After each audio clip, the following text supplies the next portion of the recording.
तर इथे पाहिलं होतं आपण, ही स्केल बरोबर वरती दोऱ्याने लटकवायची आणि अशा प्रकारे लटकवायची की ही हॉरिझॉन्टल राहील.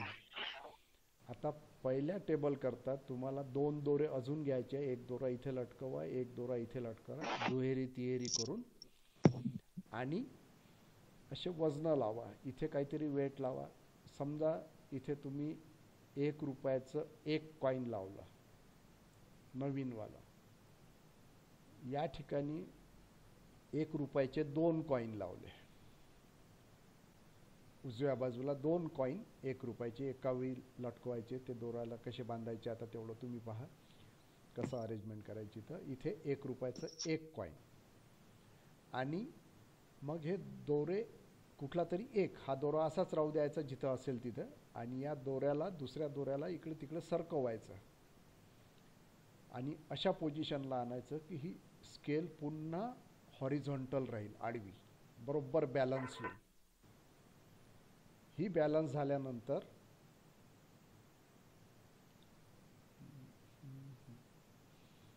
ही बॅलन्स झाली की मग त्याच्यानंतर समजा इथे मी काय सांगितलं तुम्हाला, 1 कॉइन ऑफ 1 रुपी, म्हणजे तो झाला 0.038 न्यूटन, आणि इथे 2 कॉइन लावायला सांगितले म्हणून याच्यापेक्षा डबल येईल, ते 0.076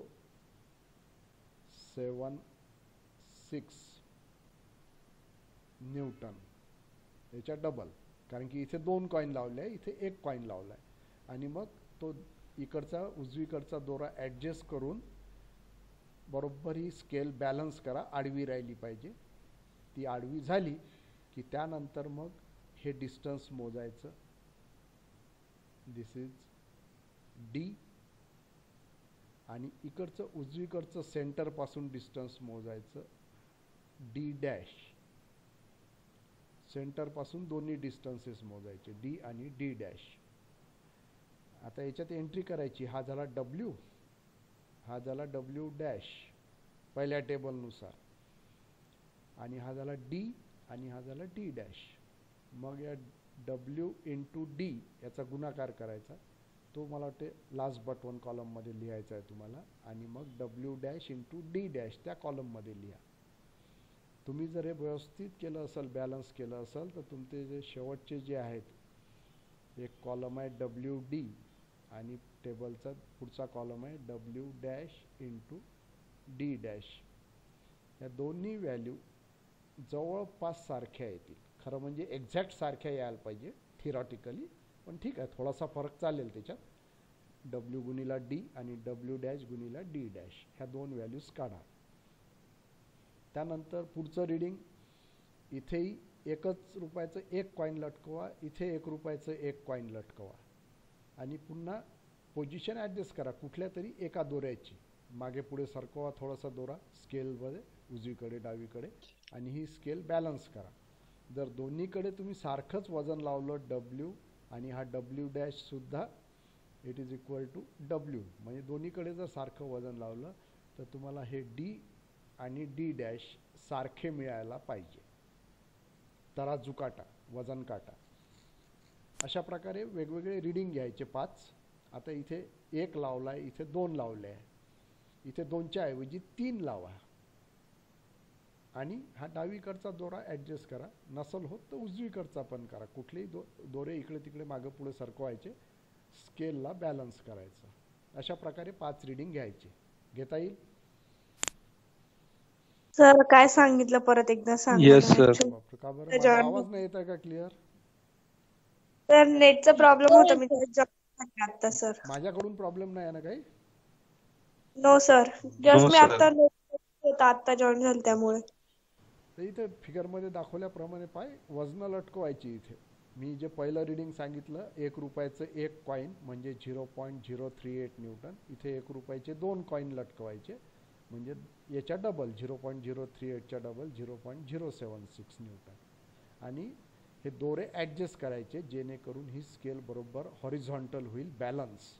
तुम्ही हात न लावता बरोबर आडवी राहील.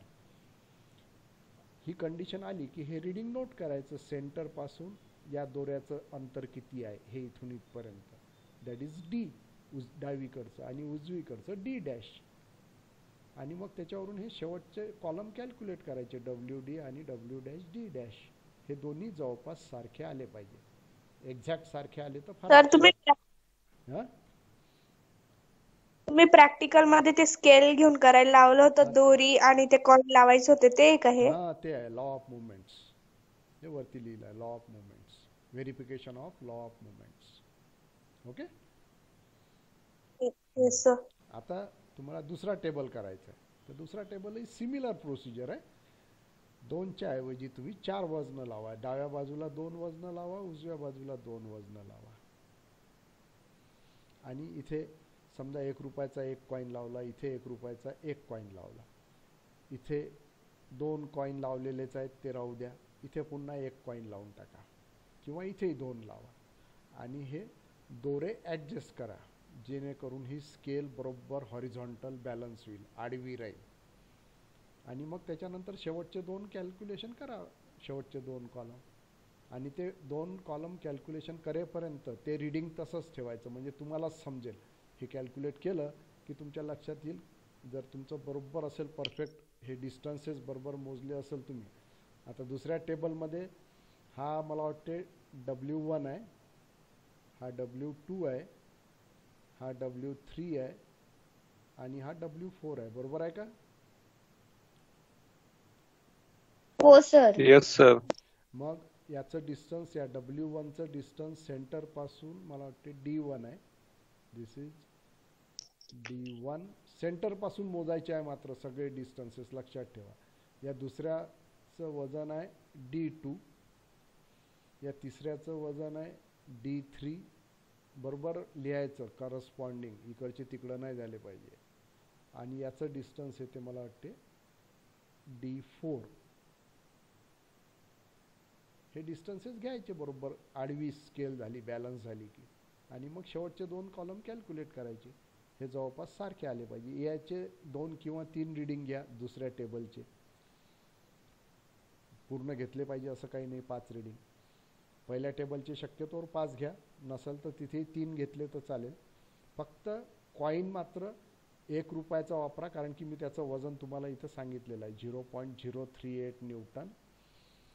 1 रुपयाचा नवीन कॉइन, आणि तेच वापरा. 5-6 कॉइन जमा करा. Yes sir. हां, आणि त्याच्यावरच प्रॅक्टिकल करा. सर हां, बाकीची 2 रुपयाचा घेतला तर 1 आणि 2चा घेतला तर म्हणजे 0.038 आणि 0.051 घेतला तरी चालेल, पण तो 2चा नवीनच घ्यायचा, कारण की 2चे जुने पण आहेत, त्याचं वजन जास्त असू शकते. त्याच्यामुळे तुमचे सर, आणि दोन्ही यूज केले तर चालेल ना, काही प्रॉब्लेम नाही. फक्त जमत असेल तर मग ओके त्याचं सर. वजन करून घ्या मग त्याच्या आधी, वापरायच्या आधी.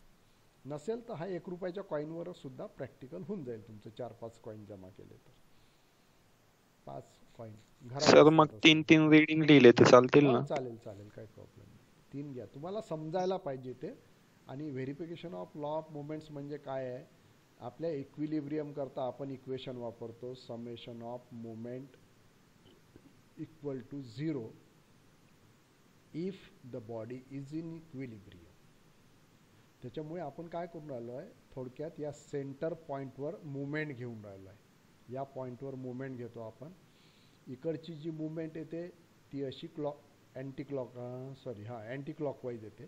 डावीकडे जे वजनं लावलेले आहेत त्याच्यामुळे अँटी क्लॉकवाईज मुवमेंट येते. उजवीकडे जे वजनं लावले आहेत त्याच्यामुळे क्लॉकवाईज मुवमेंट येते. आणि ही स्केल जेव्हा बॅलन्स होते, इक्विलिब्रियममध्ये येते, तेव्हा this anti clockwise movement should be equal to clockwise movement. ते आपण या शेवटच्या 2 कॉलमवरून व्हेरीफाय करतो. WD आणि W'D' पहिल्या टेबल करता. दुसऱ्या टेबल करता इथे फॉर्म्युला वेगळा आहे, W1D1 प्लस W2D2. इथे आहे मला वाटते W3D3 प्लस W4D4. तर ते 2 कॉलम शेवटचे सारखे यायला पाहिजे, आणि त्याच्यावरूनच तुम्हाला कन्क्लुजन लिहायचं आहे या शेवटच्या 2 कॉलमवरून. As the clockwise movement is nearly equal to anti clockwise movement when the scale is balanced or at rest, law of moments is verified. एवढं कन्क्लुजन लिहायचं. व्हेरिफिकेशन म्हणजे तो बरोबरच आहे लॉ, फक्त तुम्हाला तो तपासून पाहायचा आहे. ओके, करता येईल? Yes sir. Okay, so will continue now with our topic centroid and centre of gravity. तर हे नेक्स्ट प्रॉब्लेम आपण पाहणार होतो, काल इथे थांबलो होतो. Find the position of C G. हे झालं होतं. हे झालं होतं. एक्सक्यूज सर, हे एक्सपेरिमेंट्स 1 to 5 कधीपर्यंत अपलोड करायचे आहेत सर? कधीपर्यंत करू शकते सांगतो. मला तसं शनिवारपर्यंत पाहिजे, but you can submit it up to Sunday evening. मला काही प्रॉब्लेम नाही. संडे इव्हिनिंग, मंडे मॉर्निंगला सबमिट केलं तरी चालेल. मंडेला ऑफिस. Thank you sir. काही प्रॉब्लेम नाही. बाकीचं काम झालंय का तुमचं सगळं, की सबमिशन बाकी आहे? Okay okay sir. भरपूर बाकी आहे. सर भरपूर. खूपच आहे तर काय काही तर कळत समजतच नाहीये. का बरं, काय अडचण आहे विचारायचं. सर एक झालं की एक लागोपाठ चालू आहे सर. करून टाका. आता 20-25 दिवस तुम्हाला मेहनत करायची आहे, कारण की परीक्षा तुमची मला त्यामुळे मी काल तुम्हाला मेसेज केला होता. हा पाहिला मी मेसेज, म्हणून मी शनिवार सांगितलं होतं. म्हणजे शनिवार नाही, रविवारी केलं तरी चालेल, सोमवारी सकाळपर्यंत करा. आणि काही अडचण असेल तर मला सांगा. Okay sir, thank you sir. हो सर. तुमच्या respective okay sir. Thank you sir. Respective ग्रुपवर मेसेज टाका की सगळ्यांना सबमिशन करायचं आहे. सोमवारपर्यंत झालं तरी चालेल. ओके सर, ते डेट्स पाठवाल का सर तुम्ही? कशाच्या? 1 to 5च्या. बिलकुल नाही. आपण ज्या दिवशी ते प्रॅक्टिकल 1 to 5 डिस्कस केले, तीच डेट सगळ्यांसाठी टाकायची. म्हणजे आपण ज्या दिवशी केले तेच ना? मला वाटते ओके सर, थँक्यू. हा बुधवारी तर आपण घेतला नाही, त्याच्या आधीच्या बुधवारी घेतलं होतं. Yes sir. ती डेट आणि टाकायची. त्याच्या आदल्या. काहीच प्रॉब्लेम नाही, सगळ्यांना एकच डेट टाकायची. ओके, आता हा प्रॉब्लेम पाहू आपण. Find the position of CG of solid shown in figure with reference to X and Y axis. आता इथं हा प्रॉब्लेम थोडा वेगळा आहे. याच्यामध्ये काय केलेलं आहे, हा सिलेंडर दिलेला आहे आणि या सिलेंडरमधून हा स्पेरिकल पार्ट म्हणजे हेमिस्फियर हा काढून टाकलेला आहे. दिस इज रिमूव्ड, म्हणजे तिथे होल केलेला आहे, रिमूव्ड. ओके, म्हणजे इथे हॉलो पोर्शन आहे, हा रिकामा पोर्शन आहे. तर हे प्रॉब्लेम कसं करायचं पहा. आता प्रोसिजर सेम आहे. याला मी 2 बेसिक सॉलिडमध्ये कन्व्हर्ट केलेलं आहे. पहिला बेसिक सॉलिड म्हणजे हा पूर्ण सिलेंडर, हेमिस्फियर हा हॉलो तयार करायच्या आधी, म्हणजे हा पूर्ण भरीव सिलेंडर, याला घेतला आहे नंबर 1. आणि मग हा जो हॉलो हेमिस्फियर आहे त्याला घेतला आहे नंबर 2. अशा 2 बेसिक सॉलिड मी घेतलेले आहेत. पहिल्या बेसिक सॉलिडचा CG हा C1 इथे दाखवला आहे. त्याचं अंतर Y1 बॉटमपासून मोजलं. त्यानंतर हा दुसरा CG आहे हेमिस्फियरचा C2, त्याचं अंतर बॉटमपासून मोजलं इथून इथपर्यंत. Y1 Y2 काढून घेतले. बाकीची प्रोसिजर तुम्हाला माहीत आहे. सिलेंडरचा व्हॉल्यूम काढायचा आहे, हेमिस्फियरचा व्हॉल्यूम काढायचा आहे. त्यानुसार याचे कॅल्क्युलेशन केले. फरक काय पडतो तो पहा कॅल्क्युलेशनमध्ये. सॉरी, सिलेंडर नाही आहे, हा क्यूब आहे. क्यूबचा प्रॉब्लेम आहे, म्हणजे B/B/B, चुकून सिलेंडर सांगितलं तुम्हाला. हा क्यूब आहे, क्यूबॉइड, तिन्ही डायमेन्शन सारखे असलेला. त्याच्यामुळे त्या क्यूबचा व्हॉल्यूम होईल साईड क्यूब, B क्यूब. तो व्हॉल्यूम काढून घेतला. त्यानंतर हेमिस्फियर काढून घेतला आहे. पहा इथे हॉलो पोर्शन आहे, महत्त्वाचं लक्षात घ्या. हा हॉलो पोर्शन आहे हेमिस्फियर, त्याच्यामुळे त्याचं व्हॅल्यू मायनस घेतलेली आहे इथे, कारण की तो काढून टाकलेला आहे. लक्षात घ्या, निगेटिव्ह, तो महत्त्वाचा चेंज आहे. 2πr³ डिवायडेड बाय 3 व्हॉल्यूम काढून घेतलाय. ज्या हेमिस्फिअरचं डायमीटर 160 आहे त्याच्यामुळे त्याची रेडियस 80 येईल. 80³ डिवायडेड बाय 3. त्यानंतर हा y1 या क्यूबची हाईट 200 mm आहे. हे पाहिजे साईड 200 आहे म्हणजे याची हाईट पण 200च राहणार आहे कारण की तो क्यूब आहे. 200 हे 200च राहणार आहे त्याच्यामुळे बरोबर 200च्या अर्ध 100 mm.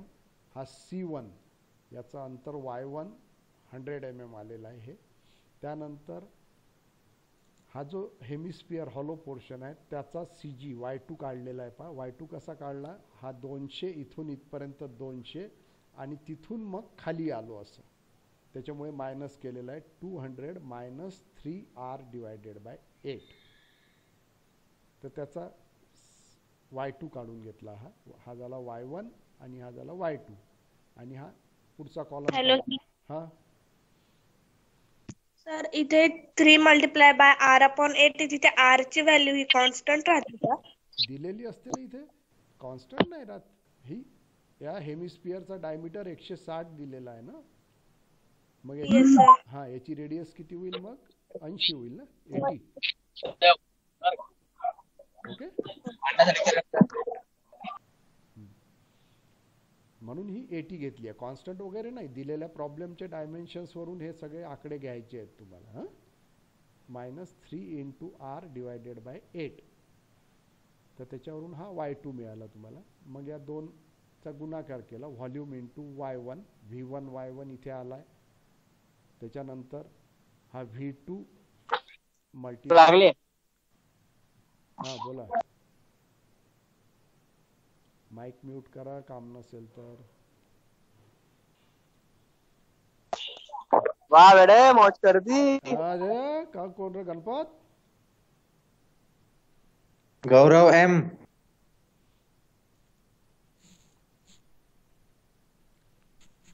त्यानंतर v2 y2 या दोघांचा गुणाकार केला. हा v2 निगेटिव्ह असल्यामुळे हा सुद्धा मायनस येईल, -182. ओके, तो गुलाब जाम ले आता. सर काय पाहिजे? सर माइक कोणाचा माईक आहे तो? एक मिनिट थांब.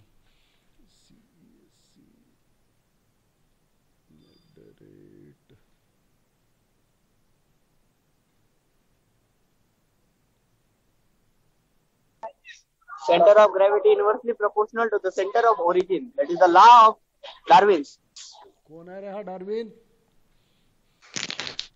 सर कोणीतरी मध्ये मध्ये बोलतय सर. हा डार्विन कोण आहे ते पाहायचं आहे ना. सर तिथं नाव लिहिलंय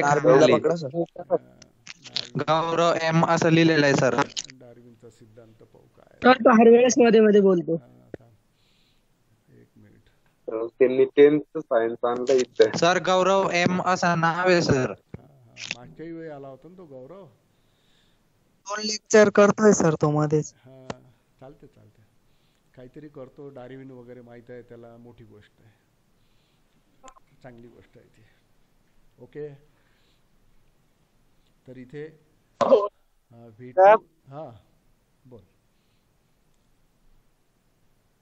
सर तोच होता. अच्छा तोच आहे. काय झालं रे बा, जेवण नाही भेटलं का आज घरी? नाही सर लय भूक लागली सर, लवकर संपवा. बा तू सोडून जाणार रे बा, कशाला लेक्चर करतो? हा, काही गरज नाही रे. खाणं पिणं महत्वाचं, सुखानं राहायचं माणसाने. शिक्षण काय झालं तरी चालते, नाही झालं तरी चालते, एवढं काय महत्वाचं आहे शिक्षणाचं? जेवून घे आरामात, मग वेळ मिळाला तर लेक्चर अटेंड कर.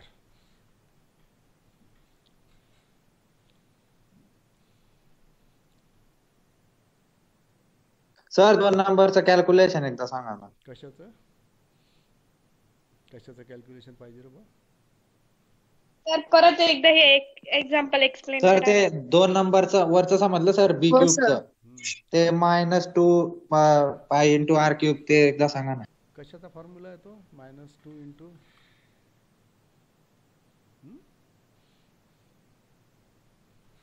कशाचा फॉर्म्युला आहे? Cylinder of volume. कशाचा व्हॉल्यूमचा फॉर्म्युला आहे? Volume of cylinder. हेमिस्फियर आहे सर तो टेबल 3/8 हाफ. सर हेमिस्फिअरचा आहे तो.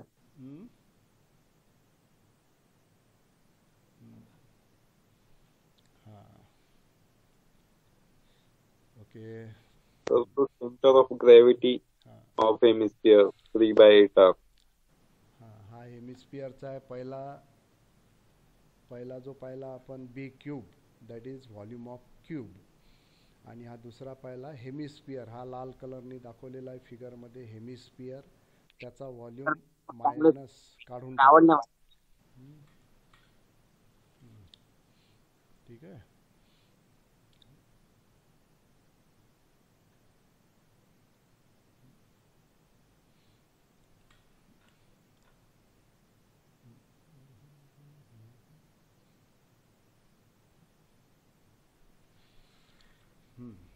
हा हेमिस्फिअरचा व्हॉल्यूम आहे -2 pi r cube divided by 3. हा फॉर्म्युला आपण टेबलमध्ये पाहिलेला आहे, तुम्हाला टेबल दिलेला आहे. सो इथं निगेटिव्ह लिहायचा राहिलेला आहे पहा, -2 pi r cube divided by 3. So answer is negative, कारण की हा हॉलो पोर्शन आहे. या प्रॉब्लेममध्ये महत्त्वाचं हे लक्षात ठेवायचं आहे, काढून टाकलेला जो पार्ट आहे त्याच्यासाठी तो व्हॉल्यूम निगेटिव्ह घ्यायचा आहे. आणि इकडे व्ही इंटू वाय सुद्धा निगेटिव्ह येईल. म्हणजे थोडक्यात आता या कॉलमची बेरीज करताना तुम्हाला first value minus second value हे ॲन्सर येईल, समेशन ऑफ व्ही वाय. तसंच समेशन ऑफ व्हॉल्यूम करताना सुद्धा V1 Y1 minus V2 Y2 असा तो वजाबाकी येईल इथे. तर हे दोन व्हॅल्यूज काढून घेतल्या, त्यानुसार आपण पुढचा y काढला, summation of V Y divided by summation of V. आणि तो आलाय y इज 89.16 mm. आता याच्यात महत्त्वाचं तुम्हाला चेक करता येईल असं लक्षात घ्या, हा क्यूब जो आहे हा फक्त जर क्यूब असेल, हा हेमिस्फिअर काढलेला नाही, हा सॉलिड क्यूब असेल, तर त्याचा CG 200चा अर्धा म्हणजे 100वर आहे. हा Y1 तुमचा 100 आलेला आहे. आता वरचा व्हॉल्यूम जर काढून टाकला आपण, वरचं मटेरियल काढून टाकलं तर CG त्याच्या अपोजिट साईडला खाली शिफ्ट होतो पहा, कारण की हे खालचं वजन वाढलं आहे as compare to top weight. वरचं वेट कमी झालं आहे, त्याच्यामुळे CG खाली सरकतो आणि म्हणून तो Y कमी आलेला आहे पहा 100पेक्षा, 89.16 mm.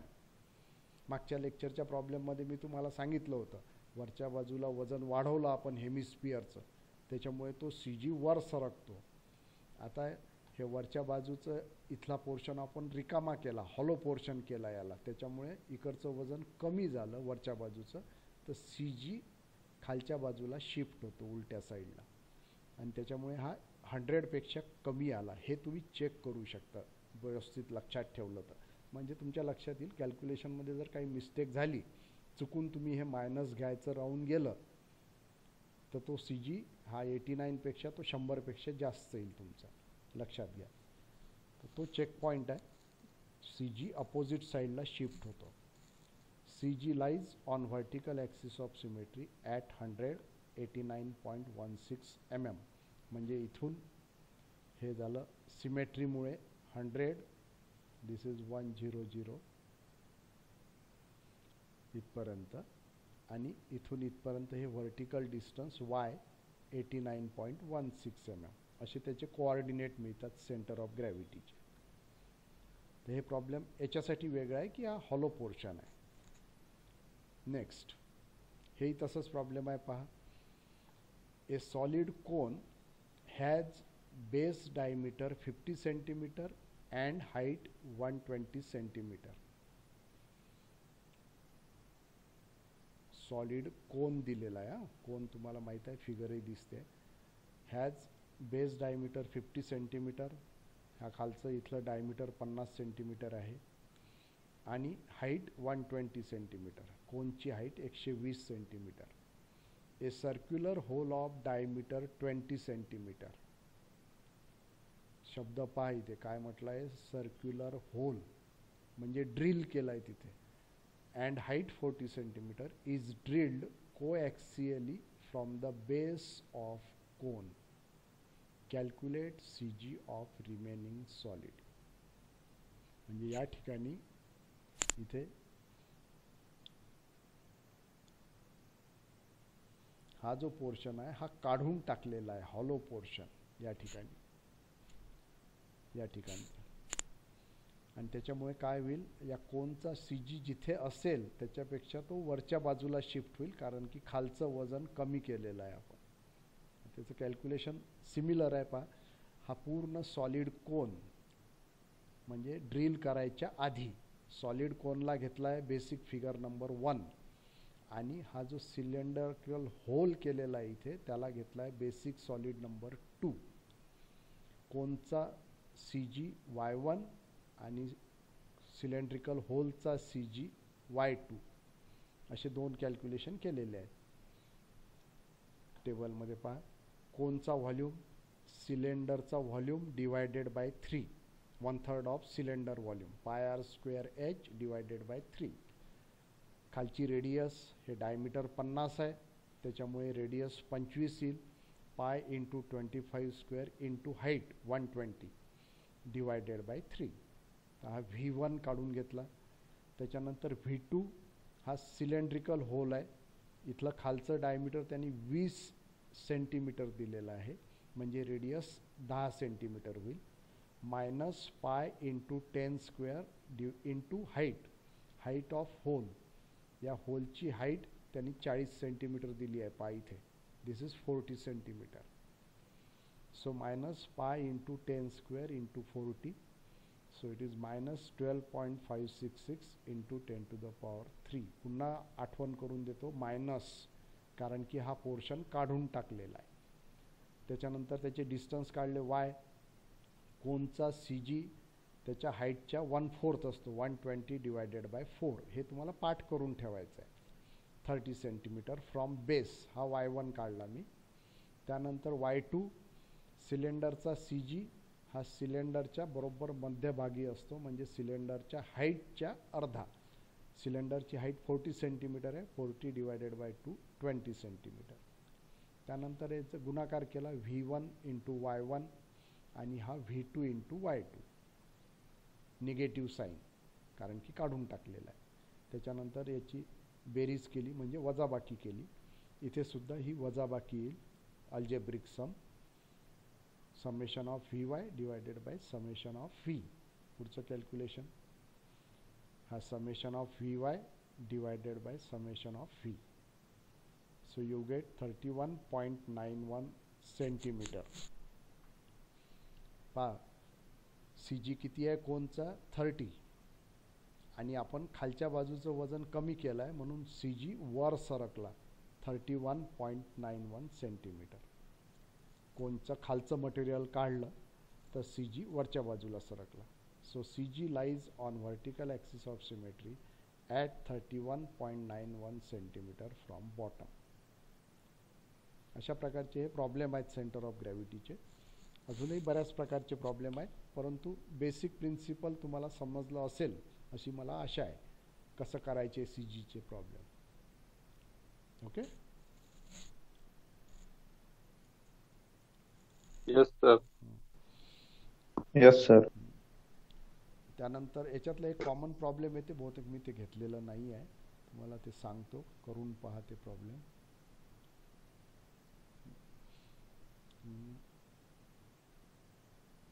हा कोणचाच प्रॉब्लेम एक वेगळ्या प्रकारे येतो. बघ, एक मिनटं.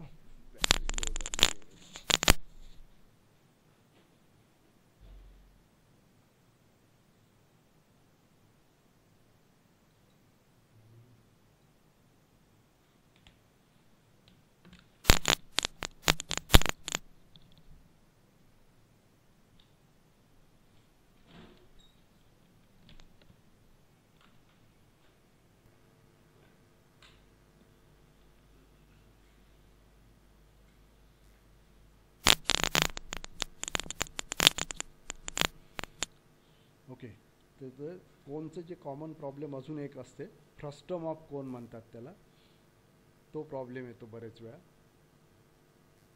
हा असा कोन दिलेला असतो, फ्रस्टम ऑफ कोन. याचा CG काढा.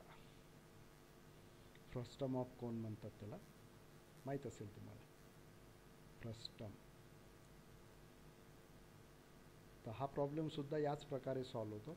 पहिले आपण या फ्रस्टम ऑफ कोनला कंप्लीट कोन तयार करून घेतो असा, आणि हा जो कंप्लीट कोन आहे त्याची हाईट बरोबर काढून घेतो दिलेल्या डाटावरून. दिस हाईट h. तुम्हाला हे डायमीटर दिलेलं असते इथलं d, आणि हे पण डायमीटर दिलेलं असतं, आणि बऱ्याच वेळा ही हाईट दिलेलीच असते h. त्याच्यामुळे आपण हा कोन पूर्ण करून घेतो पहिले, आणि ही पूर्ण हाईट काढून घेतो. या पूर्ण कोनला बेसिक सॉलिड नंबर 1 घेतो आपण पूर्ण, आणि हा जो काढून टाकलेला पार्ट आहे याला घेतो आपण नंबर 2. तर पूर्ण कोनचा CG येईल तुमचा y1,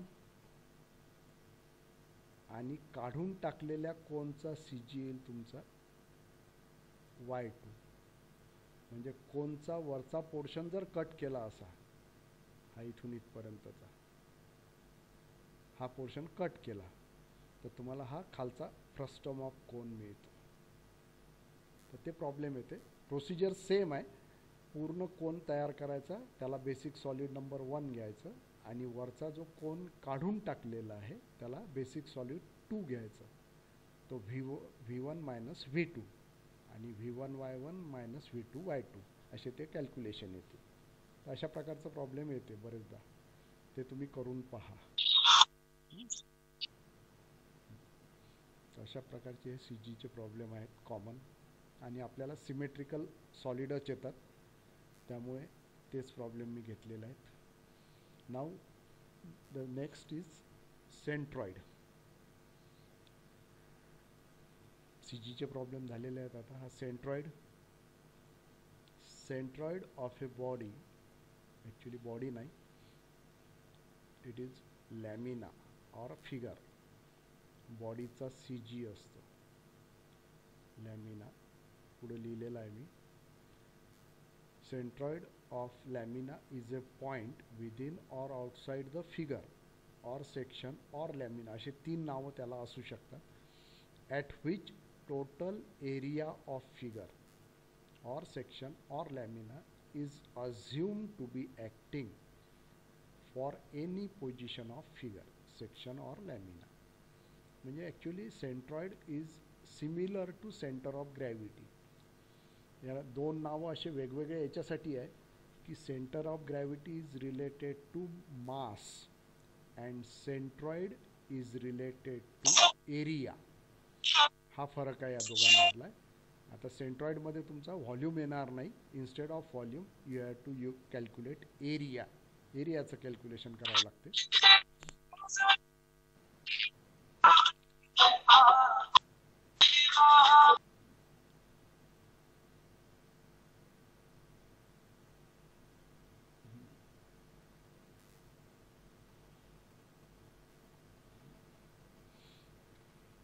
Gaurav Mahajan,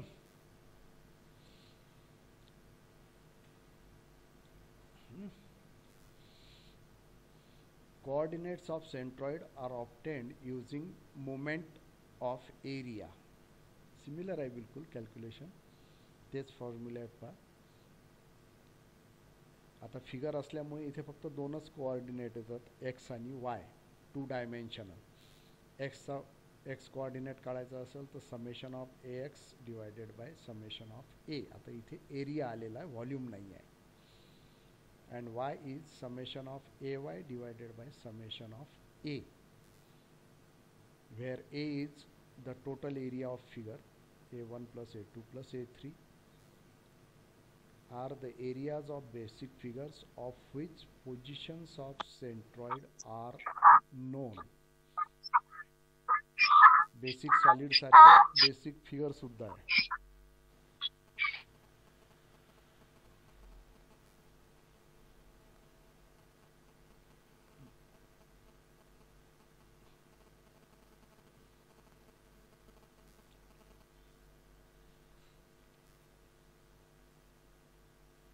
and xy are the coordinates of centroid with respect to selected origin.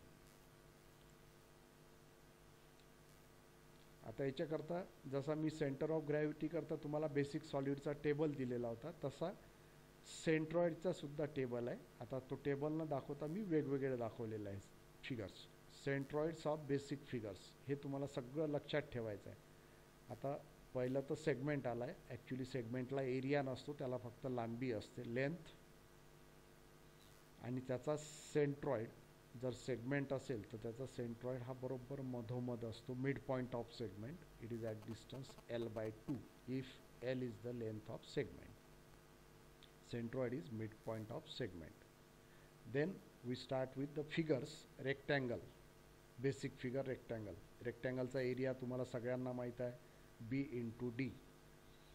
हा इथे फिगर दाखवलेला आहे. Rectangle horizontal dimension B, width, आणि व्हर्टिकल डायमेन्शन डेप्थ D. आणि याचा जो सेंट्रॉइड असतो, it is the intersection point of diagonals. याचे दोन्ही डायगोनल जर तुम्ही काढले रेक्टँगलचे तर त्याचा जो इंटरसेक्शन पॉईंट असतो दॅट इज सेंट्रॉइड. आता प्रॉब्लेम सॉल्व करताना हे माहीत असून नुसतं चालत नाही. तर हा सेंट्रॉइड रेक्टँगलचा कुठे येतो, it is at B/2 horizontally, आणि व्हर्टिकली वाय कोऑर्डिनेट त्याचा D/2. ह्या दोन व्हॅल्यूज आहेत, B/2 अँड D/2. असा हा सेंट्रॉइडची पोझिशन आहे रेक्टँगल करता. आणि त्याचा एरिया B into D. ह्या दोन गोष्टी तुम्हाला लक्षात ठेवायचं आहे. त्यानंतर ट्रँगल. ट्रँगल थोडंसं व्यवस्थित पाहायचं आहे. ट्रँगलचा एरिया तुम्हाला माहीत आहे, हाफ बेस इंटू हाईट. आणि त्याचा सेंट्रॉइड असतो इंटरसेक्शन पॉईंट ऑफ मीडियन्स. हा इथे ट्रँगल दाखवलेला आहे पहा. त्याचा बेस कॅपिटल B घेतलेला आहे मी, आणि हाईट कॅपिटल H. तर याचा जो सेंट्रॉइड येतो तो मीडियन्स म्हणजे पुढच्या साईडचा मिड पॉईंट या कॉर्नरला जोडला आहे. असे तिन्ही मीडियन काढून घेतले तर त्याचा इंटरसेक्शन पॉईंट जो आहे that is centroid of triangle. आता याचा हा जनरल ट्रँगल आहे. याचे तिन्ही अँगल हे θ1, θ2 आणि θ3 हे वेगवेगळे आहेत. त्याच्यामुळे त्याचा बेसला पॅरलल सेंट्रॉइडची हाईट किती असते तेवढं फक्त आपल्याला माहीत आहे, H/3. If H is the height, बेसपासून मोजलं तर H/3, आणि टॉप कॉर्नरवरून जर मोजलं तर इट इज 2H/3. या दोघांची बेरीज केली तर टोटल H मिळतो तुम्हाला. ही व्हॅल्यू लक्षात ठेवायची आहे. फ्रॉम बेस H/3, आणि टॉपवरून जर मोजायचं असेल टॉप कॉर्नरवरून parallel to base, it is 2H/3. याचा एक्स कोऑर्डिनेट मी इथं दिलेला नाही आहे, कारण की तो माहीत नसतो, तो सांगता येत नाही, कारण की हा जनरल ट्रँगल आहे. Similar to this right angle triangle जर पाहिला तुम्ही, राईट अँगल ट्रँगलमध्ये एरियाचा फॉर्म्युला तोच, हाफ बेस इंटू हाईट. मीडियनचा इंटरसेक्शन पॉईंट म्हणजे सेंट्रॉइड. परंतु इथे आता हा राईट अँगल 90 डिग्री असल्यामुळे आता याचे मला दोन्ही कोऑर्डिनेट माहीत आहे. X coordinate B/3. या राईट अँगल कॉर्नरपासून जर मोजलं मी तर B/3 आणि H/3. टॉप कॉर्नरवरून मोजलं तर हे 2H/3 येईल. एक्स कोऑर्डिनेट या कॉर्नरपासून मोजला तर तो येईल 2B/3. लक्षात घ्या, ही फिगर तुम्हाला लक्षात ठेवायची आहे या व्हॅल्यूसहित, कारण की हा ट्रँगल तुम्हाला दिलेल्या प्रॉब्लेममध्ये कसा येईल ते सांगता येत नाही. त्याची पोझिशन कशी असू शकते, आडवी उभी करू शकतात ते.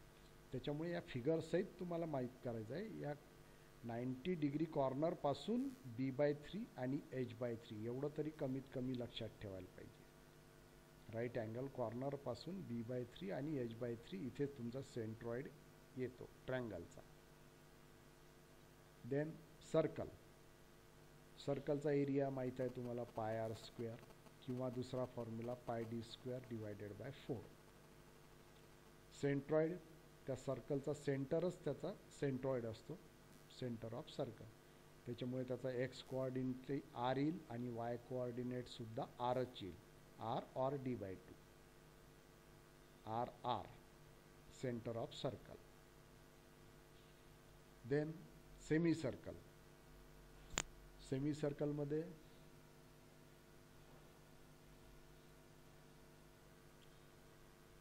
Area pi r square by 2, सर्कलच्या अर्धा एरिया किंवा पाय डी स्क्वेअर डिवायडेड बाय 8. याचा मात्र सेंट्रॉइड पार्ट करून ठेवायचा आहे तुम्हाला. On vertical axis of symmetry at 4r divided by 3 पाय फ्रॉम बेस डायमीटर. लक्षात घ्या, याच्या आधी तुम्हाला तिकडे हेमिस्फियर आला होता सॉलिडमध्ये, त्याचा CG बेसपासून 3r डिवायडेड बाय 8 असा होता. आता इथे हा सेमी सर्कल आहे, एरिया आहे हा, त्याच्यामुळे याचा CG सेंट्रॉइड, CG नाही सेंट्रॉइड 4r डिवायडेड बाय 3 पाय. हा फॉर्म्युला लक्षात ठेवायचा आहे तुम्हाला. 4r डिवायडेड बाय 3 पाय on vertical axis of symmetry, म्हणजे x कोऑर्डिनेट होईल r आणि y कोऑर्डिनेट होईल 4r अपॉन 3 पाय. हा त्याचा सेंट्रॉइड. त्यानंतर क्वार्टर सर्कल. क्वार्टर सर्कलचा एरिया सर्कलच्या 1/4 पाय आर स्क्वेअर डिवायडेड बाय 4 किंवा पाय D square divided by 16. Centroid at 4r upon 3 पाय from corner along x and y directions. हा क्वार्टर सर्कल पहा, दिस इज क्वार्टर सर्कल. हा क्वार्टर सर्कलचा सेंट्रॉइड जो असतो तो या कॉर्नरपासून, या कॉर्नरला जर ओरिजिन घेतलं तुम्ही, so this is 4r upon 3 पाय and vertical is also 4r divided by 3 पाय. ह्या सगळ्या बेसिक फिगर, त्याचे एरियाचे फॉर्म्युले आणि त्याचा सेंट्रॉइड कुठं असतो त्याचे फॉर्म्युले तुम्हाला माहीत पाहिजे, पाठ करून ठेवायचे फॉर सॉल्विंग द प्रॉब्लेम्स.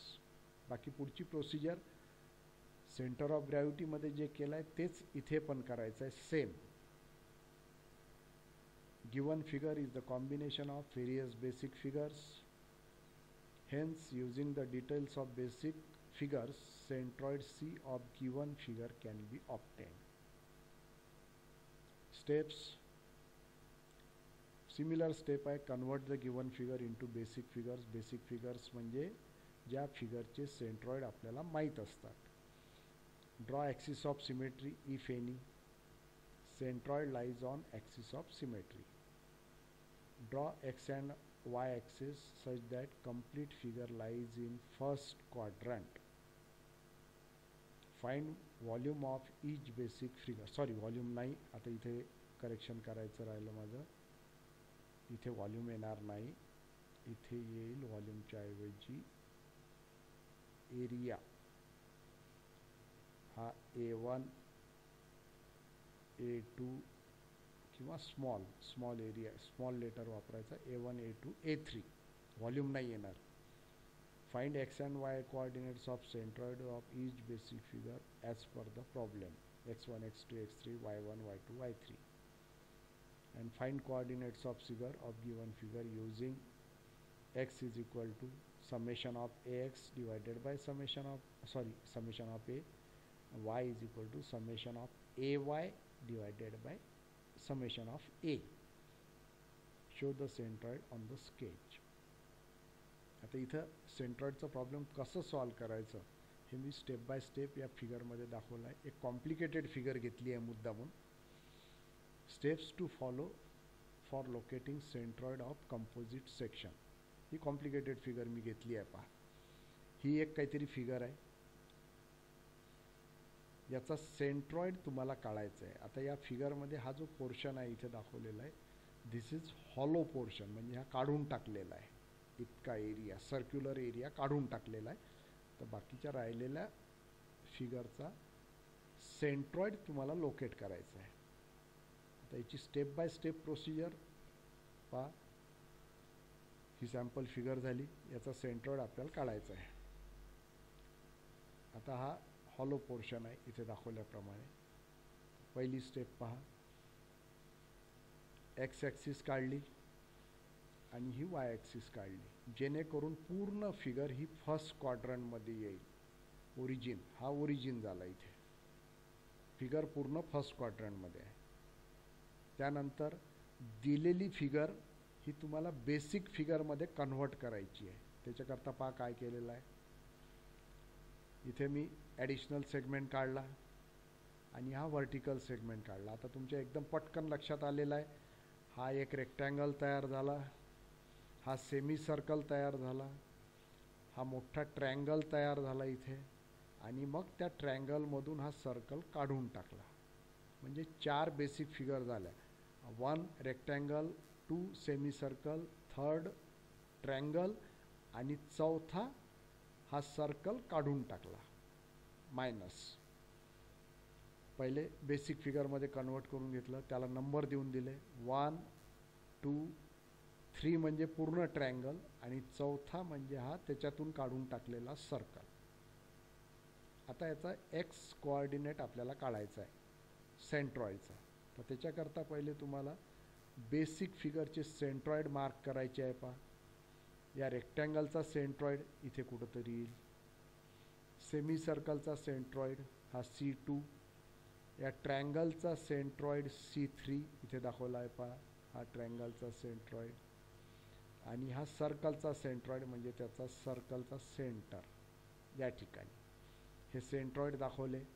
आता त्याचे कोऑर्डिनेट मार्क करायचे. पहा, हा C1, C2, C3 आणि C4.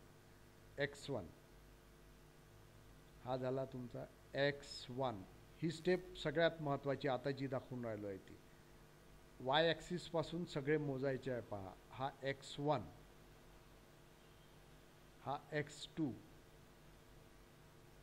y ॲक्सिस पासून सेमी सर्कलचा सेंट्रॉइड x2, त्यानंतर ट्रँगलचा सेंट्रॉइड y ॲक्सिस पासून x3 आणि सर्कलचा सेंट्रॉइड y ॲक्सिस पासून पूर्ण मोजायचा, दॅट इज x4. ही सगळ्यात महत्त्वाची स्टेप. x1, x2, x3 आणि x4 हे मोजून घ्यायचे, कॅल्क्युलेट करून घ्यायचे. त्यानंतर त्या एरिया काढून घ्यायचे सगळ्यांचे. If A1, A2, A3, A4 are the areas of basic figures 1, 2, 3, 4. A1 तुम्हाला काढता येईल, या रेक्टँगलचा एरिया. A2 म्हणजे या सेमी सर्कलचा एरिया, πr² डिवायडेड बाय 2. तिसरा हा A3 म्हणजे ट्रँगलचा area, half base into height. आणि चौथा एरिया A4 म्हणजे सर्कलचा एरिया, πr². त्याच्यानंतर मग पुढचे स्टेप सोपे आहेत. आता coordinate is given by x is equal to summation of AX divided by summation of A. पहा इथे काय केलेलं आहे. A1 x1 plus A2 x2 plus A3 x3 minus A4 x4. Minus का बरं? कारण की हा पार्ट काढून टाकलेला आहे. Divided by A1 plus A2 plus A3 minus A4, कारण की तो सर्क्युलर एरिया काढून टाकलेला आहे. जो पार्ट काढून टाकला आहे त्याच्यासाठी सबट्रॅक्ट करायचं मायनस. तर अशा प्रकारे तुम्हाला हा एक्स बार मिळतो. इथे पुन्हा ते लिहिलेलं आहे important. All x1, x2, x3, x4 are to be taken from left vertical axis y. आणि म्हणून ते एवढे डार्क लाल दाखवलेले आहेत. पहा, x3, x4, हा x1 आणि हा x2 सगळेच्या सगळे y ॲक्सिस पासून मोजलेले आहेत. तीच फक्त महत्त्वाची स्टेप आहे. देन त्याचा y कोऑर्डिनेट काढायचा आहे आता पुन्हा. तर y कोऑर्डिनेट काढण्याकरता पुन्हा x axis y axis basic फिगरमध्ये कन्व्हर्ट केला आहे. 1, 2, 3, 4. आता याचे सेंट्रॉइड पुन्हा ते दाखवले आहेत. पहा, आता तुम्हाला y कोऑर्डिनेट मोजायचे आहे. हा झाला y1. रेक्टँगलचा सेंट्रॉइड C1, त्याचं अंतर x ॲक्सिस पासून y1. y2 या सेंट्रॉइडचं अंतर खालून x ॲक्सिस पासून मोजायचं आहे, y2 पूर्ण. त्यानंतर y3 x ॲक्सिस पासून हा ट्रँगलचा सेंट्रॉइड y3 पूर्ण डिस्टन्स मोजायचा आहे. म्हणजे हा किती येईल, h/3 येईल इथला y3. आणि सर्कलचा सेंट्रॉइड त्याचं अंतर एक्स ॲक्सिसपासून. All are to be measured from x axis bottom. त्याच्यावरून मग बाकीच्या स्टेप सगळ्या सिमिलर आहेत. वाय बार काढला A1 Y1 plus A2 Y2 plus A3 Y3 minus A4 Y4 for hollow portion plus divided by A1 plus A2 plus A3 minus A4. या पद्धतीने important all y1 y2 y3 y4 are to be taken from bottom horizontal axis. लक्षात आली आहे procedure? Yes sir. Similar आहे, centre of ग्रॅव्हिटीशी similar आहे. Sir हा sir ते question मध्ये दिलेलं राहील का वाय ऍक्सिस पासून फाइंड करायचं आहे का एक्स ऍक्सिस पासून? ते तुम्हाला ठरवायचं आहे. आपल्याला सेंट्रॉइडचे कोऑर्डिनेट काढायचे आहे एक्स आणि वाय दोन्ही सगळ्या प्रॉब्लेममध्ये. परंतु आता काही प्रॉब्लेम हे सिमेट्रिकल असते अबाउट वन ॲक्सिस ॲटलिस्ट बऱ्यापैकी. तर जर सिमेट्री असेल तर कॅल्क्युलेशन करायची गरज नाही, तुम्हाला तो कोऑर्डिनेट डायरेक्ट लिहिता येतो, काही करायची गरज नाही. पण सिमेट्रिकल नसेल तर मात्र तुम्हाला काढावंच लागतो एक्स आणि वाय दोन्ही. एक काढून चालत नाही. फाइंड द सेंट्रॉइड किंवा लोकेट द सेंट्रॉइड म्हटलं की त्याचे एक्स आणि वाय दोन्ही कोऑर्डिनेट काढावेच लागतात. ओके, या पहिल्या प्रॉब्लेमवरून समजेल तुम्हाला. Locate centroid of angle ISA 100 mm into 75 mm into 6 mm. या ISAचा अर्थ Indian standard angle ISA. Actually हा L सेक्शन असतो, L सारखा दिसणारा कॅपिटल L. हा आहे त्याची फिगर अशी येते. पहा या डायमेन्शननुसार फिगर दिलेली नसते, ही तुम्हाला काढावी लागते. ISA म्हणतात इथे किंवा त्याला L सेक्शन म्हणतात. L सेक्शन प्रॉब्लेममध्ये एक तर शब्द येईल L सेक्शन किंवा ISA. तर त्याचे हे तीन डायमेन्शन जे असतात 100 व्हर्टिकल डायमेन्शन, 75 हॉरिझॉन्टल डायमेन्शन आणि मग हा जो थिकनेस असतो तो 6 mm. इथे पण 6 mm आहे, इथे पण 6 mm. असा हा L सेक्शन आहे. या L सेक्शनचा सेंट्रॉइड तुम्हाला आता काढायचा आहे. ॲक्सिस ऑफ सिमेट्री आहे का?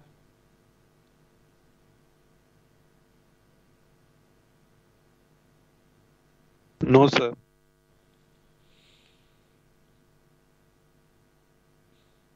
ओके, ॲक्सिस ऑफ सिमेट्री नाही आहे.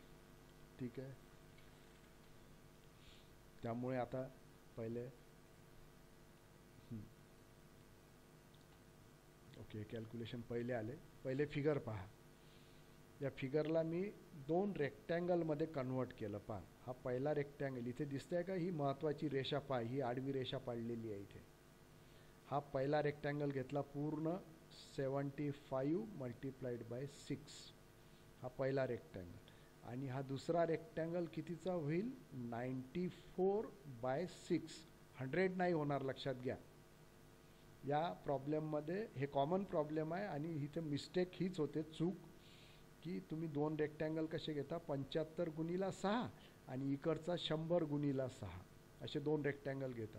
ॲक्च्युली हा कॉर्नर जो आहे हा कुठल्या तरी एकाच बाजूला घ्यायला पाहिजे. तुम्ही एक तर ही आडवी रेषा पाडू शकता किंवा इथे उभी रेषा पाडू शकता अशी. तर हा जो कॉर्नर जो येतो इथला तो कुठल्या तरी एकाच रेक्टँगलमध्ये यायला पाहिजे, ते महत्त्वाचं आहे.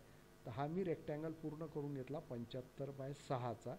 आणि वरचा जो रेक्टँगल आहे तो इथून सुरू होईल, या ठिकाणाहून हा रेक्टँगल सुरू होईल आणि त्याची हाईट राहील 94 आणि हे डायमेन्शन 6 mm इतकं. तर त्यावरून सगळे कॅल्क्युलेशन आहे.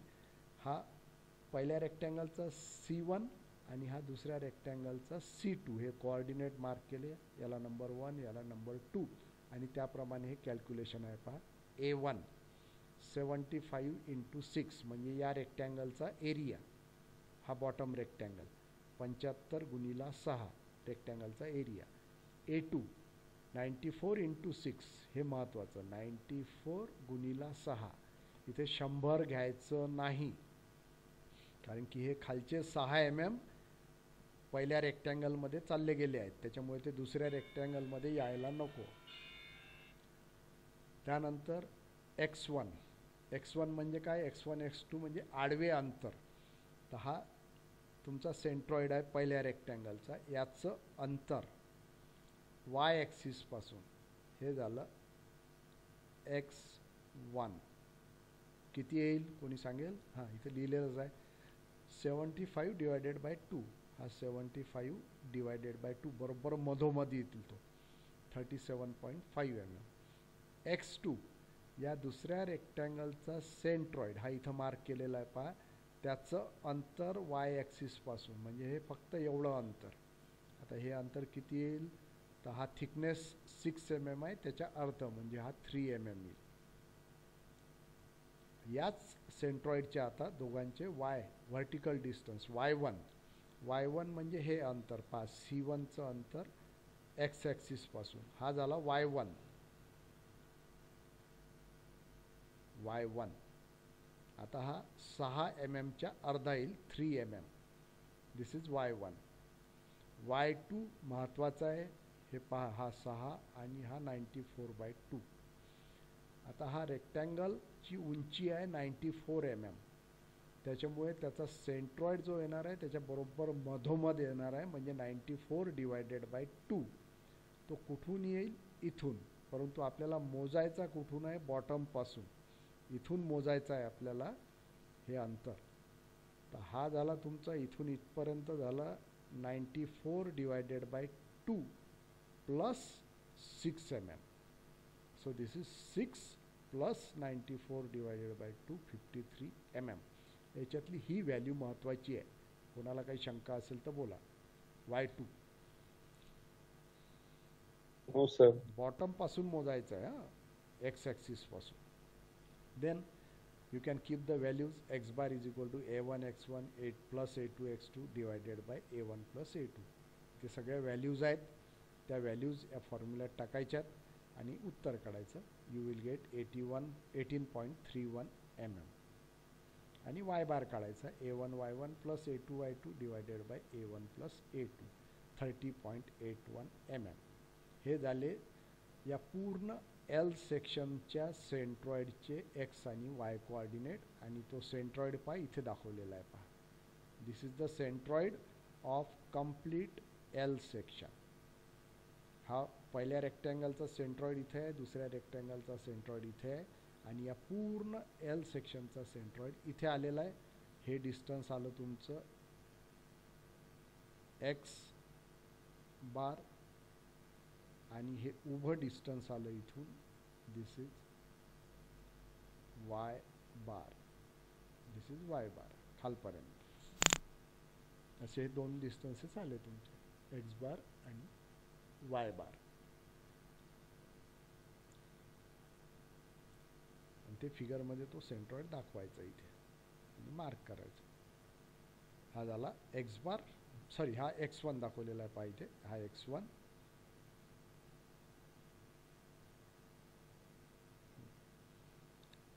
हा x1, हा छोटासा इथला x2, त्यानंतर हा y2. हा कसा काढायचा हा महत्त्वाचा y2. आणि सॉरी ॲनिमेशन बरोबर नव्हतं झालं त्यामुळे उशिरा आले. अशा प्रकारे हे सेंट्रॉइडचं प्रॉब्लेम सॉल्व करता येतं. त्यानंतर आता समजा याचा सेंट्रॉइड तुम्हाला विचारला आय सेक्शनचा. Find the centroid of this I section. कसं कराल सांगा बरं. सिमेट्री आहे का? Axis of symmetry. Yes sir. हो सर. कोणती किती आहे ॲक्सिस ऑफ सिमेट्री? एक आहे, दोन आहे? 2 आहे सर. म्हणजे याचा सेंट्रॉइड कॅल्क्युलेशन करायची गरजच नाही आहे. याची फक्त ॲक्सिस मार्क करा तुम्ही. सेंट्रॉइडल ॲक्सिस ऑफ सिमेट्री ही व्हर्टिकल ॲक्सिस ऑफ सिमेट्री येईल, मला बरोबर काढता नाही येत आहे. आणि ही हॉरिझॉन्टल ॲक्सिस ऑफ सिमेट्री येईल. हा जो पॉईंट आहे this is the centroid of symmetrical I section. म्हणजे समजा आता ही व्हॅल्यू तुम्हाला दिलेली आहे प्रॉब्लेम मध्ये. सर म्हणजे d/2 हां हां, म्हणजे ही व्हॅल्यू समजा 100 दिलेली आहे तुम्हाला, तर तुमचा त्याचा एक्स कोऑर्डिनेट किती येईल इथे? 50. X bar will be 50. Directly येता येते हे. X bar is 50 mm. Y bar समजा हा 300 दिला आहे, डी 300 दिलेला आहे, तर तुमचा वाय बार किती येईल? 150. 300 चा अर्धा 150. गुड. हा आला 150. बरोबर आहे. हे उत्तर डायरेक्ट तुम्ही लिहिलं तर चालते, कॅल्क्युलेशन करायची गरज नाही. याच्यासाठी फक्त तुम्हाला हे समजायला पाहिजे सिमेट्रिकल आहे की नाही. हां, आता तुम्ही कॅल्क्युलेशन करून जरी काढलं तरी उत्तरं हेच येतील, एक्स बार 50 आणि वाय बार 150. हा पहिला रेक्टँगल, हा दुसरा रेक्टँगल, हा तिसरा रेक्टँगल, A1 A2 A3 काढा, Y1 Y2 Y3 काढा, X1 X2 X3 काढा आणि फॉर्म्युल्याने उत्तरं काढा. तुम्हाला उत्तरं हेच मिळतील, 50 mm आणि 150 mm. तसंच हा हॉलो रेक्टँगल दाखवलेला आहे, हा पण सिमेट्रिकल आहे, about vertical axis and about horizontal axis. त्याच्यामुळे याचा सेंट्रॉइड तुम्हाला माहीत आहे या ठिकाणी. हा सेंट्रॉइड इथे आहे, तर ते कोऑर्डिनेट काढता येतात त्याचे.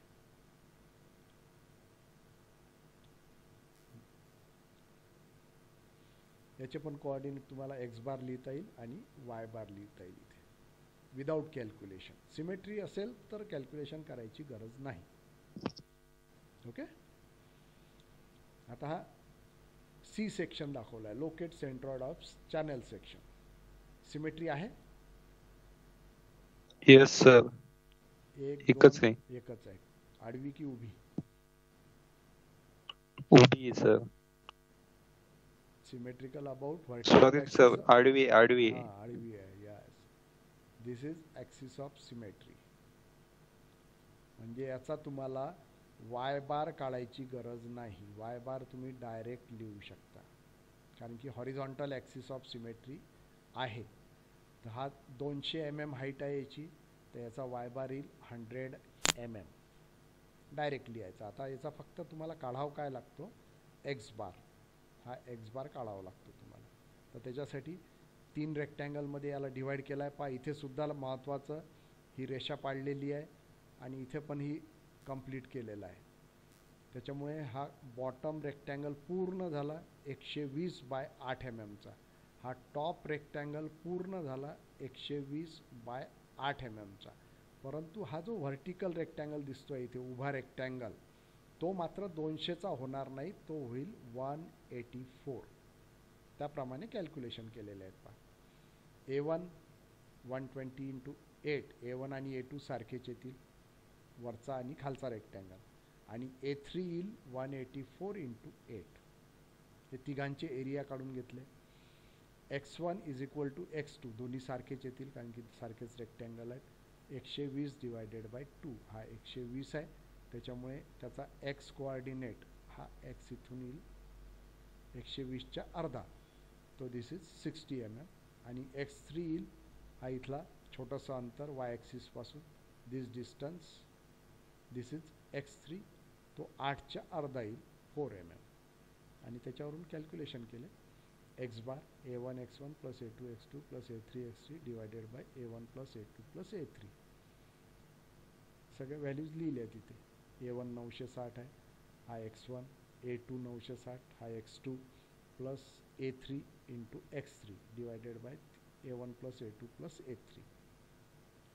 So it is 35.7 mm.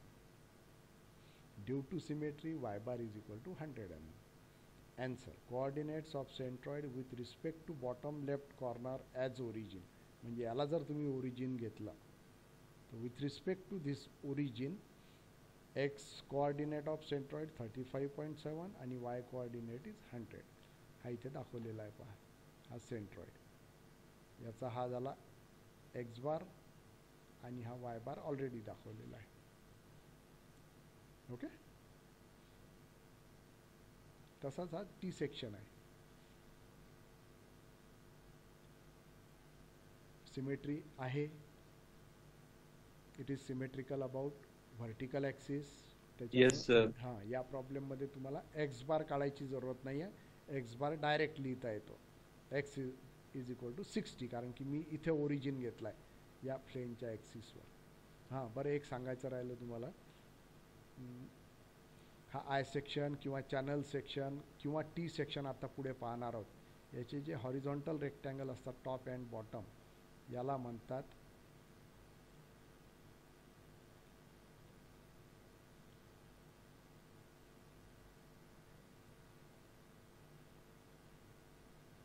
Flange. Top flange, bottom flange. आणि हा जो व्हर्टिकल कनेक्टिंग रेक्टँगल असतो दोघांना, याला म्हणतात वेब. हे सगळ्यांमध्ये येते. I section, channel section, T section. Vertical जो रेक्टँगल असतो त्याला वेब म्हणतात, आणि हॉरिझॉन्टल जे रेक्टँगल असतात आडवे, त्याला फ्लेंज म्हणतात. तसा ही टॉप फ्लेंज झाली, आणि हे व्हर्टिकल म्हणजे हा वेब झाला. याचे एरिया काढून घेतले A1 A2. हा खालचा 1 घेतला आहे मला वाटते. हां, 192 × 8. पुन्हा लक्षात घ्या, हा पूर्ण 200 mm आहे, परंतु हा वरचा रेक्टँगल घेतल्यामुळे 8 mmचा, हा खालचा रेक्टँगल तुमचा राहतो 192 mmचा. हा पहिला रेक्टँगल खालचा. So it is 192 × 8. त्याचा एरिया काढला A2 120 × 8. हा वरचा रेक्टँगल 120 × 8. Y1. आता हा 192चा रेक्टँगल आहे, तर बॉटमपासून हा C1 इथून इथपर्यंतचं अंतर हे Y1, आणि Y2 या बॉटमपासून पूर्ण मोजायचं आहे, म्हणजे 192 + 4 इथपर्यंत सेंटरपर्यंत. 192 + 8/2 म्हणजे 4, 196 mm.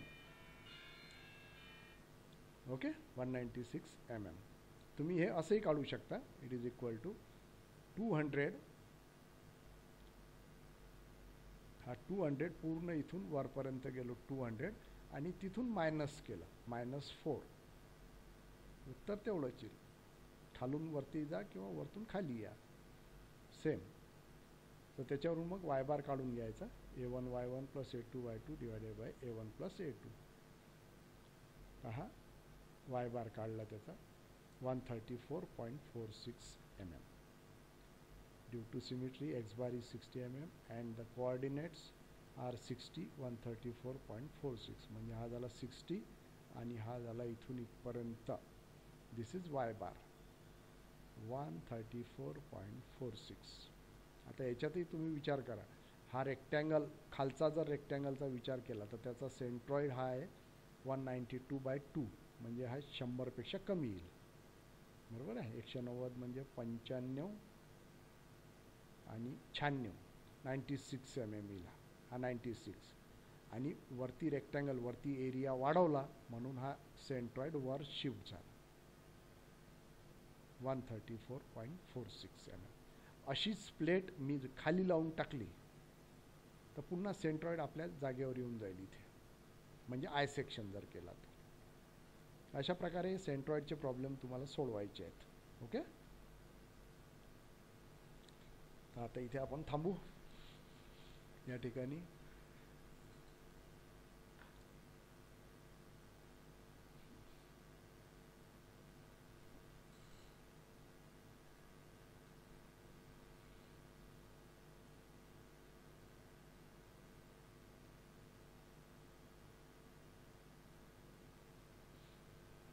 बाकी आता सबमिशन करा तुम्ही पटापट.